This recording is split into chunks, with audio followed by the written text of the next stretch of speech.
Thanksgiving is a time to gather and enjoy delicious food. But have you ever wondered how it all gets to your table? From the fields to the stores, each ingredient has its own journey, starting with the Thanksgiving table's main course, the turkey. Turkey has always been the star of the show on the Thanksgiving dinner table. When shopping for your turkey, there are some fun facts to keep in mind. Wild turkeys have been around for over 20 million years, and about 46 million turkeys are eaten around Thanksgiving each year. If you see a wild turkey, don't get too close, because turkeys can run up to 18 miles an hour and fly up to 60 miles an hour. Although Minnesota is the top turkey producing state, turkeys are produced in every state in the U.S. except for Alaska. The Minnesota Turkey Growers Association is found in Buffalo, Minnesota. There, they advocate for farmers across Minnesota by providing educational resources. In addition, the association promotes research on the best practices to innovate the turkey industry. Turkey farming requires hard work and dedication. Farmers who work tirelessly 7 days a week produce the turkey we enjoy in many everyday foods. But when Thanksgiving rolls around, we all know what takes center stage on the table. Now that we know more about how turkey gets to the table, let's dig into another Thanksgiving favorite, the potato. Potatoes are a classic dinner table vegetable, especially during Thanksgiving. Whether mashed, loaded, wedged, roasted, or turned into crispy fries, they're a beloved American staple. But have you ever wondered how potatoes make their way to your dinner plate? The potato's journey starts in early spring with seed potatoes. These are different from the type you'd find in the grocery store. These seed potatoes are selected from the previous year's harvest, chosen for their eyes, which are tiny bumps or indentations on the surface of a potato where new shoots will emerge. Each piece of a seed potato planted in the soil will eventually become a brand new plant. Rows of these tiny potato starters are tucked into the earth, ready for a season of growth. As summer starts, the potato plants shoot up, stretching tall, and some even blossom with delicate flowers. But the real magic is happening underground. Potatoes are root vegetables, so while the tops are busy soaking up the sun, the potatoes themselves are hidden beneath the soil. When the leaves and stems start to turn yellow and wither, it's a signal that the potatoes are ready for harvest. When harvest time arrives, gentle potato harvesters lift them from the earth, taking care to avoid damaging their starchy goodness. The potatoes are then left to cure for a few days, allowing for their skins to thicken. This curing process helps them last longer in storage, ensuring they're ready to reach our tables all year round. And there you have it, the process of how the most versatile food on the Thanksgiving table is grown. Next year, think of a new way you can make a potato a staple on the table. Now that we've uncovered the potato's journey, let's move on to another classic, sweet corn. Whether it's on the cob, creamed, or in cornbread, corn adds that perfect touch of sweetness to the Thanksgiving table. Did you know the large cornfields you see when driving in the Midwest are not corn you see on your dinner table? The corn you see at Thanksgiving and other meals, sweet corn, is grown in smaller amounts all over the United States. The journey of sweet corn from the farm to the can is a well-orchestrated process that takes place each year in the late summer and early fall. To harvest the corn, farmers use a large machine called a combine, which gathers the whole cobs and loads them into a wagon. From there, trucks pick up the corn and transport it to a processing facility where the next steps take place. At the facility, the cobs are unloaded onto a conveyor belt to begin cleaning and packaging. The husks and cobs are removed, leaving just the kernels, which are separated from the cob, either by hand or with machines. For canned corn, specialized machinery is used to precisely cut the kernels from the cob. The kernels are then thoroughly washed to ensure all dirt and debris is removed. The next step is blanching, which is a quick boiling or steaming process that helps preserve the corn's bright color, fresh flavor, and nutrients. After blanching, the kernels are packed into sterilized cans by machine, often portioning the kernels accurately for each can. Once filled, the cans are sealed tightly with lids and heated in a large pressure cooker at around 240 to 250 degrees Fahrenheit to eliminate bacteria and ensure a long shelf life. After sterilization, the cans are cooled rapidly to keep the corn from overcooking. Then they are dried, labeled, and stored in a warehouse.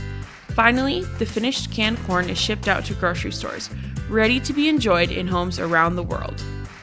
Don't forget your sweet corn this Thanksgiving. Whether from a professional canning facility or a local garden, sweet corn is a great Thanksgiving staple. With sweet corn covered, let's dive into the story of cranberries. These bright, tangy berries have a unique path from the bog to your Thanksgiving plate. Every year, cranberry marshes are harvested in the fall and sold to companies like Ocean Spray that produce cranberry products. From there, the cranberries are made into delicious treats like juice, craisins, and of course a Thanksgiving staple, cranberry sauce. Cranberry farming is a year-round process that requires careful planning and preparation, and come October, harvest time is in full swing. This is the beginning of a unique process. Farmers flood the cranberry beds with 6 to 8 inches of water, and a machine called a harrow combs the berries off the vines. Then, farmers add another 24 inches of water to the beds to float the berries to the surface. The cranberries are corralled into one section of the bed and then sucked up with a berry pump, which loads them into trucks. From there, the cranberries are transported to Ocean Spray, where they're transformed into juices, sauces, and other delicious products enjoyed across the country. You are probably familiar with cranberries, but do you know where they grow? Warrens, Wisconsin is the cranberry capital of Wisconsin. Warrens is the perfect place for cranberries to grow because cranberries require acidic, sandy soil with plenty of natural water supply to grow properly. Warrens offers these qualities along with many passionate, multi-generational cranberry growers that grew up managing cranberry beds.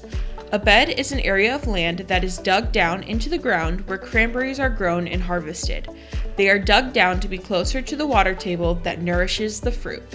With specialized equipment and deep-rooted family traditions, cranberry farming is a unique and rewarding process that brings cranberry sauce, a holiday favorite, to our tables each year. Next time you find yourself at the Thanksgiving dinner table, drizzle some cranberry sauce on your turkey and remember the unique process of cranberry harvest. Now that we've seen how cranberries make it to the table, let's turn to the favorite of many Thanksgiving tables, pumpkin pie. Pumpkins are a staple to Thanksgiving and the fall season. They are known for their bright orange color and represent the change from summer to fall. Today, pumpkin pie is a staple dessert at every Thanksgiving table. Since pumpkin harvesting season is primarily in September and October, Thanksgiving is a great time to make pumpkin pie from scratch, starting by picking the pumpkin yourself. Different kinds of pumpkins are used in different ways, from cooking to carving. The difference between pumpkins for carving and pumpkins for eating primarily lies in their texture, flavor, and size. Once you have chosen the perfect pumpkin for your pie, it's time to prepare it for roasting. Alright, let's get started on making some delicious pumpkin pie filling. This recipe will yield a creamy, flavorful filling that's perfect for your homemade pumpkin pie. First, if you're using a fresh pumpkin, you'll want to start by selecting a sugar pumpkin, which is smaller and sweeter than the traditional carving pumpkins. Preheat your oven to 350 degrees Fahrenheit. Now, cut the pumpkin in half and scoop out the seeds and stringy insides. You can save those seeds to roast later if you'd like. Place the pumpkin in halves cut side down on a lined baking sheet. Add a little water to the sheet, then cover the pumpkin with aluminum foil. This helps steam it as it bakes. Roast the pumpkin in the preheated oven for about 45 to 60 minutes or until the flesh is tender. Once it's done, let it cool slightly. Then scoop the flesh into a bowl and puree it using a food processor until smooth.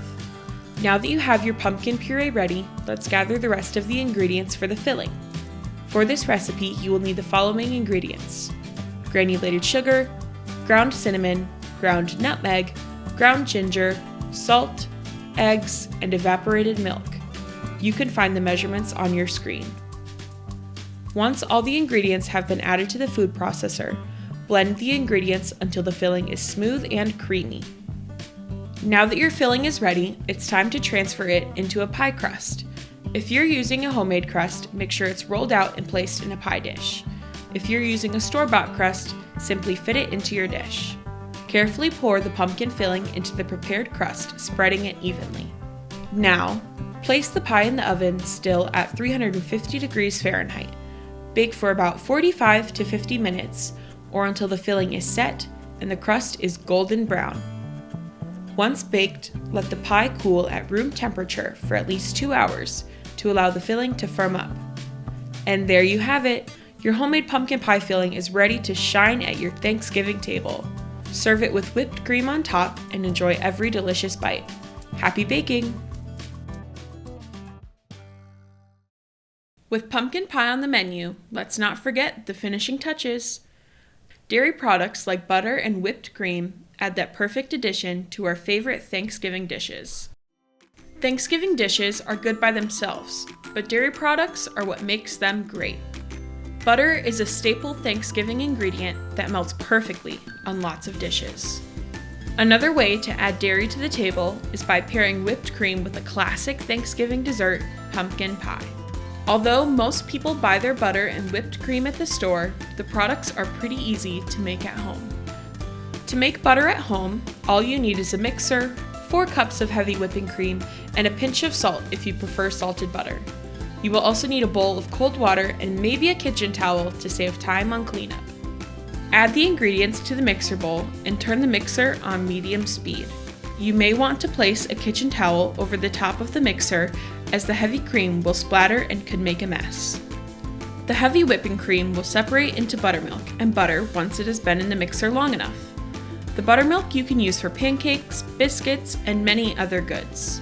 Take the butter out of the mixer attachment and dunk it into a cold bowl of water. Knead the butter in your hands to rinse all of the buttermilk out of the ball of butter. You may need a few bowls of water. Once the water runs clear, you've officially made butter. You can store it in a butter bell with water on the counter or wrap the butter in wax paper and place it in an airtight container in the fridge until you are ready to use it. To make whipped cream at home, you will need 1 cup of heavy whipping cream, 1 teaspoon of vanilla, and 2 tablespoons of powdered sugar. Add the ingredients to a mixer bowl and whip on medium speed until you can see peaks forming. This usually takes about 3 to 4 minutes. Once you see peaks and it is to your desired consistency, you can add it to your Thanksgiving dinner or store in the refrigerator for later use. Next time you need butter or whipped cream, try making it at home. As each dish is passed around the table, it's amazing to think of the journey each ingredient took to get here. From the dedicated farmers to the final feast, Thanksgiving dinner is a true team effort. So as you enjoy your meal, take a moment to appreciate the hard work behind every bite. Happy Thanksgiving, and here's to the hands that made it all possible.